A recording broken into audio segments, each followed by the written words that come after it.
Hello everybody, it's me, Fleagle Floggle, or Eddie here, and today I'm going to be bringing you part 8 of my dodgy life. Woohoo! I suppose you could call it part 880? 880?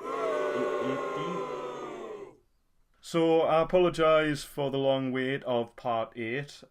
This has basically been the result of a lot of things I've been trying to sort out. You know how you kind of sometimes hit rock bottom and you just try and make that long, slow, tedious journey trying to get back on track. Well, that's what I've been doing for pretty much the past year. But it's getting there, you know, so that's okay. And yeah, I'll tell you about something that's been going on with me recently. So as you can see over here, I've got a bunch of shelves. And throughout my life, I've always had pretty bad eczema, especially on my hands. So I usually have a daily routine to put on my hydrocortisone cream before I go to bed. And usually that stops us scratching my hands, without knowing about it and obviously getting eczema. So I do so, and then my routine is basically putting the cream on. And since my bed's just here, I just literally put it on and just crash like that. Now, over here, you can see, obviously, here's my desk, a gap between my bed and the desk. And what used to be there was my dumbbells. And obviously, you might be able to guess what's happened. On the Sunday night, instead of crashing on the nice comfy pillow, I ended up crashing on a very uncomfortable dumbbell. And so, as soon as I'd done it, I obviously collapsed and fell through that gap and hit my head on the dumbbells, and I immediately got up. And you know when you're in a lot of pain and you try and walk it off? Well, I was obviously doing that half awake, and somehow I ended up going through my door and then down the corridor of where like my parents' bedroom and my living room is. And the next thing I knew, I was totally unconscious. And I suddenly woke up like it was like a nightmare. Like I literally, you know how you get those like corny nightmares and you go like that. Well, I literally done that, and I had blankets around me, and my parents were overlooking me, and according to them, I was convulsing.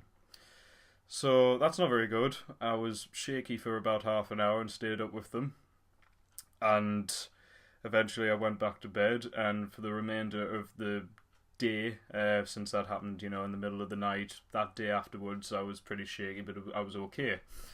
However, the day after that, as soon as I got up, I got a migraine.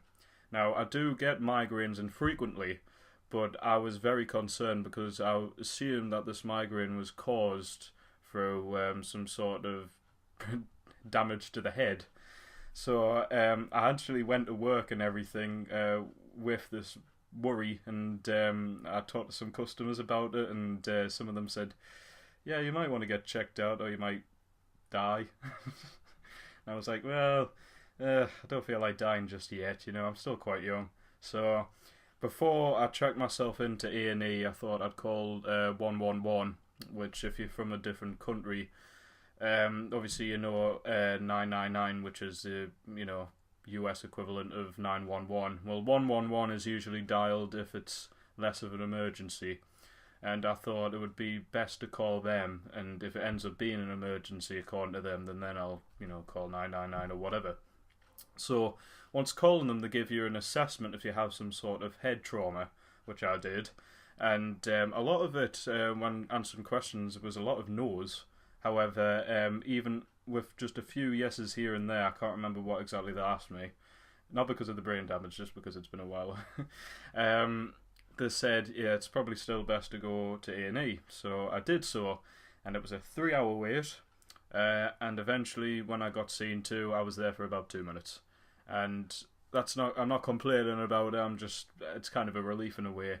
And basically what they assumed was the case is that it was just a big coincidence that I had a migraine straight after knocking myself out. I personally think because I get migraines through stress, obviously I went through a big contrast between thinking I was going to go to sleep and then suddenly having that experience, if you want to call it like that. That contrast gave us a lot of stress, and that's why I had it resulted in a migraine.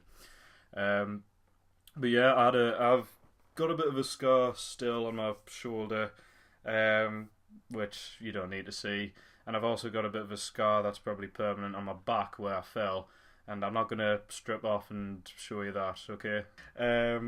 So it was strange. Obviously thinking on not knowing what was going to happen to me, but obviously also a nice relief that everything seems to be okay.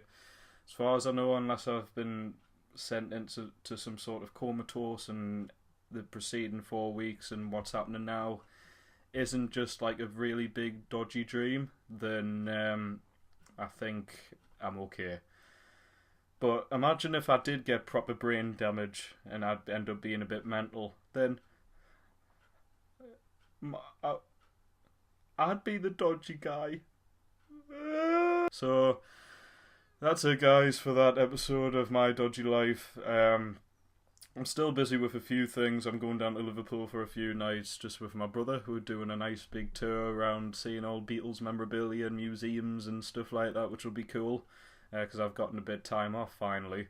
And also I want to quickly note that if you're interested in hearing me a bit more, talking more about music, then a few of my friends have created a YouTube channel called Busted Speakers, where they do audio equivalents of album reviews and stuff like that, and I've just had a guest appearance on there and reviewing the new Future album, Hendrix.